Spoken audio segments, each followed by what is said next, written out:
Today I give you the tools to search the internet anonymously.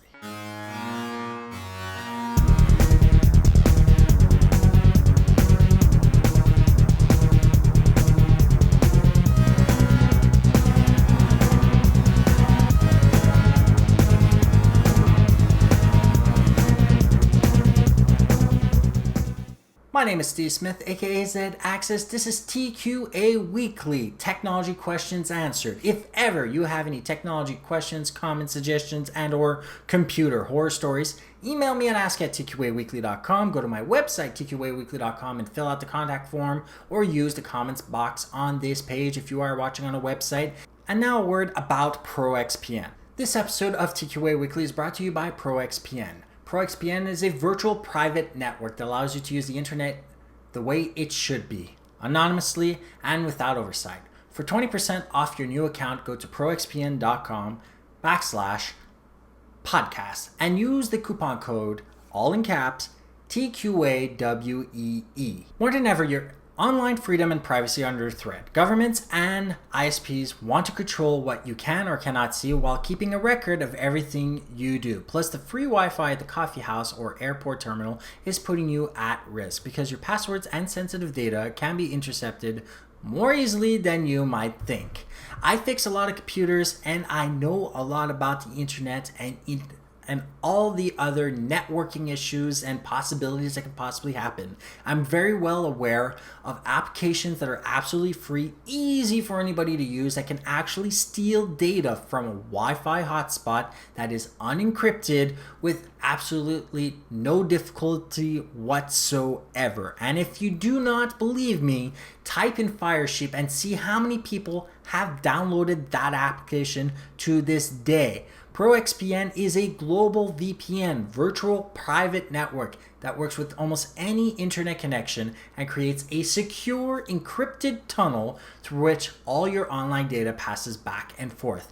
Any online application can work with ProXPN, including your web browser, email, file sharing, and instant messaging programs. ProXPN keeps everything you do online hidden from prying eyes, disguising your physical location and giving you unfettered access to any website or online service, no matter where you live or travel to. Provides a complete online privacy with a 2048-bit encryption key and a 512-bit encryption tunnel. Works with OpenVPN or PPTP, you get to choose, and helps protect you against the ISP's 6 strikes rule, bypasses internet filtering, blocked websites, geographical restrictions for internet content and online video with worldwide servers in the US, UK, Asia, and more. ProXPN software for Windows and Macs offers advanced controls allowing you to select the programs and ports you want to anonymously route through ProXPN servers.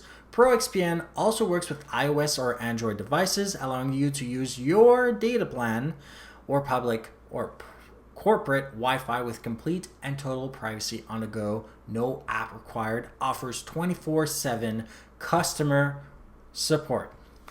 So I want you to go to proxpn.com/podcast for information and for more information and to sign up. And while you're signing up, remember my podcast, because TQA Weekly watchers and listeners also get a free 30-day risk-free trial. Remember to visit proxpn.com/podcast and sign up with the coupon code, in all caps, TQAWEE. ProXPN accounts are normally $9.95 a month or $74.95 for the entire year. We've got a special offer for you, the watchers and listeners of TQA Weekly. With the use of the coupon code TQAWEE, which is all in caps, you will receive 20% off the entire lifetime of your account.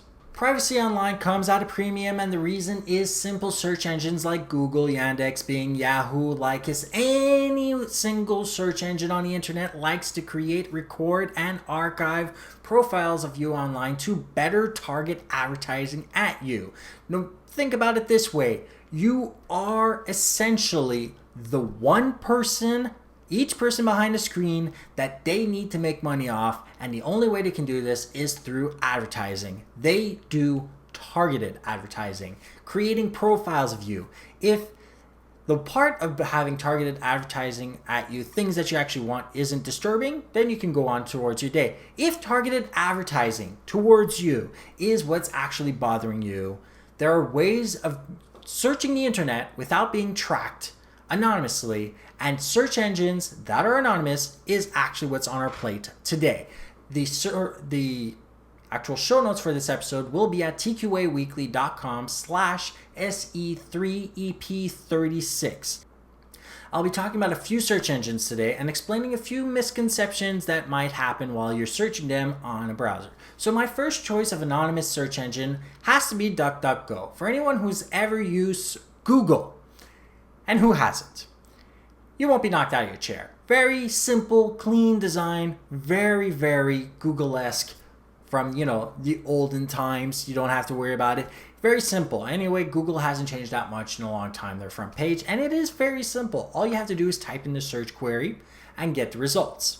I use the search query TQA Weekly, and I use this as a test when I'm doing all this because I know relatively what it gives me as a result in the other search engines that I actually search to see where I rank. In DuckDuckGo, I only got one ad that had to do with content on one of my sites that's actually related to the top site, which was my website.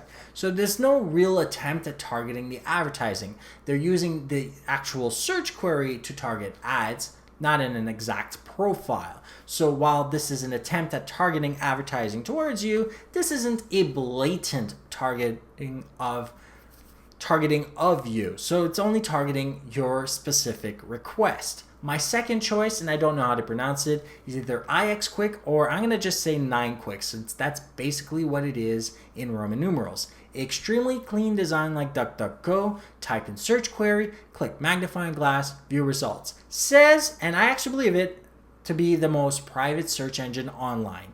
Very few ads. The only ad they had on the page had to do with the fact that they had a sister site called Start Page. So this is not even targeted advertising. This is just saying, here's another place you can search, and it's part of their actual sister sites, so that's actually completely fine.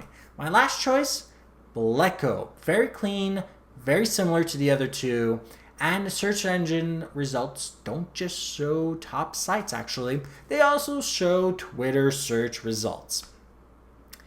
And for those who don't know why that would be useful, there is a specific reason why that's actually a lot more useful than anything else. You want information related to your search query, you want the latest information related to it, and sometimes it's not very well indexed on the internet, but might have been shared through Twitter, so you might actually find it better and faster through that specific means. So if you like to have a search engine that's both anonymous and looks through Twitter, Bleco is my choice for you. Otherwise, I prefer DuckDuckGo. These three services have a very similar Google-esque interface, which many people will like. Anybody can use them. They use SSL, so regardless of where you are, the connection is encrypted. Nobody's going to be snooping what you are doing, and best of all, no login required. There is this one detail about the search query, that the biggest, most common question that I have seen so far, and it had to do with the fact that when they were typing in the words, much like Google, they kept getting the rest of the query up. It's not necessarily a website that's actually generating that query to pop up. You have to remember your browser is actually the first being able to do that. You do not need Ajax in a website to get the query up. What's different about most websites and Google is while you're typing, the search results show up. Many people were actually wondering why the rest of the query was showing up. That's just the history of your web browser. So if you want that to disappear, you actually have to tell your browser in the history part of it to not do that. So that's very, very simple to do. Next week's topic has to do with the process of logging in. We're all used to registering. We're all used to logging in. There's no if, or buts, or ands in there. We know how it works, or do you? Well, I spent 3 months programming one for TQA Weekly that I hope I'm going to be able to launch in the next 2 weeks that will allow you to use polls, forums, even comments on the pages without having to require a third party like Facebook to host the comments. There are many reasons why I want to do that, but more specifically, I wanted to make sure about this topic, everything that had to do. I am a programmer, I know what I'm doing. I want to share my insights with you about the process of logging in, and some of you might actually be scared out of your mind about the process being very simple, being very similar to other stuff we do on websites. So remember to like, share, and subscribe this episode. Stay safe and online, and have a great day. Thank you for listening to TQA Weekly. Show your support by liking this episode, subscribe to get our latest episodes as they come out, and share with friends and family who may benefit from such a show as this. You may send us your questions, comments, suggestions, and or stories to ask at tqaweekly.com. For our show notes, links to our Android application, alternate means of subscribing to our show, and information on joining our weekly newsletter, head over to tqaweekly.com. Stay safe and online, and have a great day.